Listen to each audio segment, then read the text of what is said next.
Kecelakaan beruntun KM 423, mobil tumpang tindih. Kecelakaan lalu lintas terjadi di tol Semarang Solo, tepatnya di ruas Ungaran arah Semarang. Kecelakaan melibatkan sejumlah kendaraan alias beruntun. Sabtu pada 30 September 2023, mobil-mobil terlibat kecelakaan sampai tumpang tindih atau bertumpak.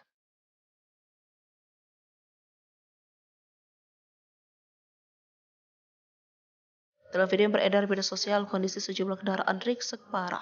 Dari keterangan video disebutkan kecelakaan terjadi di tol Ungaran Semarang KM 423 dekat hutan Penggaron. Kendaraan terlibat di antara bus, truk, dan mobil.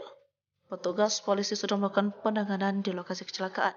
Salah satu seorang saksi yang melintas di lokasi, Putri Wahyu, mengaku melihat bus dan jumlah mobil yang tabrakan di lokasi. Sekitar jam 11.30 lewat, keadaan mobil sudah seperti di video. Jumlah mobilnya kurang paham ada berapa, terang salah satu warga. Posisi yang dilihat itu, bus ditabrak lalu ada mobil putih di atasnya, ada mobil hitam sekitar jarak 20 meter, ada mobil kecil warna abu-abu yang penyok. Sang warga.